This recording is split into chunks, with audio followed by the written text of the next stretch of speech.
Assalamualaikum warahmatullahi wabarakatuh. Nama saya Bagus Saputra, NPM 20030021016, Prodi S1 Perbankan Syariah kelas B.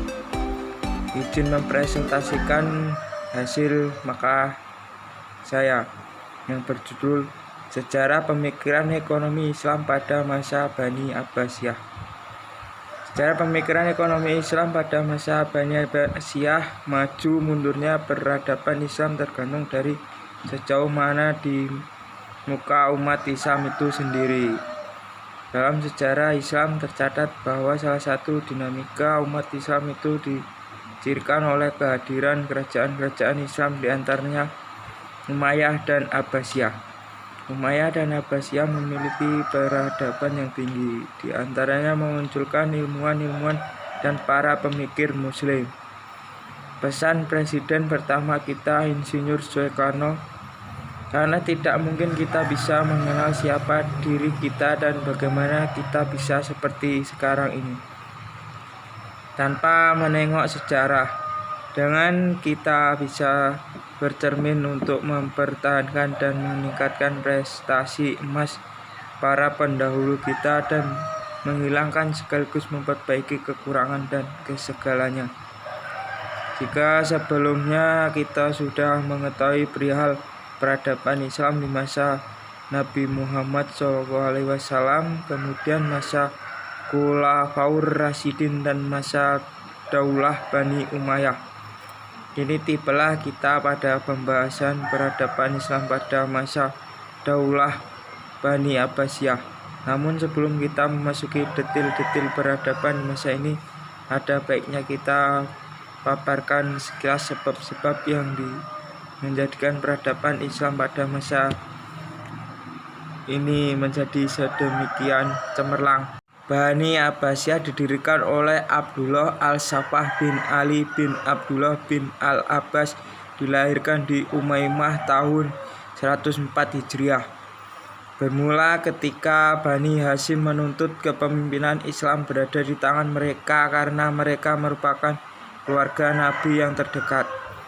Kemudian tuntutan ini semakin mengeras saat Bani Umayyah naik tahta dan mengalahkan Ali bin Abi Thalib. Pada abad ke-7 terjadi pemberontakan besar-besaran antara pasukan Abdul Abbas melawan pasukan Waman Bani Umayyah yang pada akhirnya dimenangkan oleh pasukan Abdul Abbas. Daerah yang sangat subur berada di bantaran tepian sungai selatan Sawat yang menumbuhkan berbagai jenis buah dan sayuran yang tumbuh di daerah panas maupun dingin. Kacang, jeruk, terong, tebu, dan beragam bunga seperti bunga mawar dan violet. Usaha-usaha tersebut sangat besar pengaruhnya dalam meningkatkan perdagangan dalam luar negeri. Akibatnya pengaruhnya dalam meningkatkan perdagangan dalam luar negeri, khalifah dagang kaum muslimin melintasi segala negeri dan kapal-kapal dagangnya mengarungi 7 lautan.